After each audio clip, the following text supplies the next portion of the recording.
So good day guys, today nandito kami sa BPSU and ngayon pala is mag-enroll kami. So college life na ulit, hindi na Jollibee life. Kasama ko ulit siya. Balita ko na ulit kayo sa mangyayari and syempre sabay ko na tutuloy lahat ng kwento ko kasi sikasuin muna namin to and balita ko na ulit kayo mamaya. So yun lang naman and mamaya na lang. So as you can see guys, nandito kami sa high school ng Luwakan and kumuha kami ng good moral and hindi kami nakakuha dahil pogi lang ng pabalik-balik na naman kami. Ang dami namin nilalakad ulit.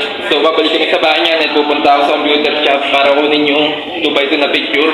So kasama ko ulit siya, as usual naman. So yun, balitaan ko na kayo mamaya pag-uwi kung ano yung mga nangyari. Hindi ko na kayo kasama para mabilisan na yung galaw ko. No? So yun lang naman, kita-kita na mamaya. So as you can see guys, nandito kami kila Jericho. Puta ka na yan, time check 1:29 na. And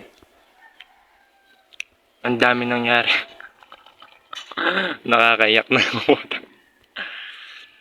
Ang tagal namin nag-intay sa school. Tapos pagdating ng teacher, meron na pala kaming good moral, nasa bahay lang. So nagpunta pa kami dito sa Payumo para tingnan din yung kanya. Hinahanap niya ngayon yung kanya, yung good moral niya Jericho.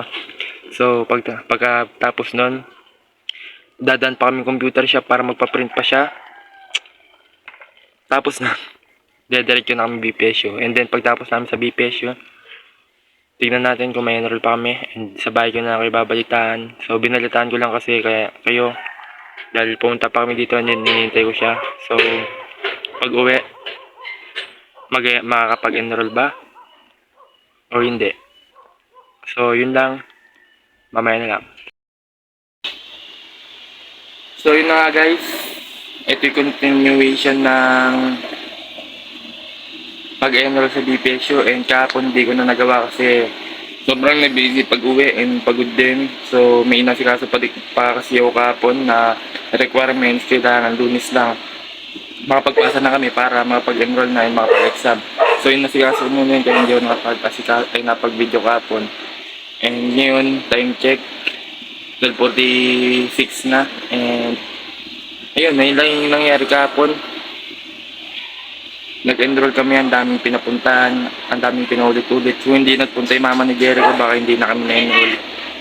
So thank you sa mama niya and yun lang naman, ang dami namin ginawa, ang daming challenges. Hindi pa kami, ayaw pa kami enroll ng teacher ay ng guidance doon kasi sobrang late na daw pero ang deadline is September 18. September 15 pa lang kahapon and today is September 16 na and sa Lunes babalik kami doon para mag-exam and tingnan natin kung makakapasa ako. So yun lang naman and yun lang.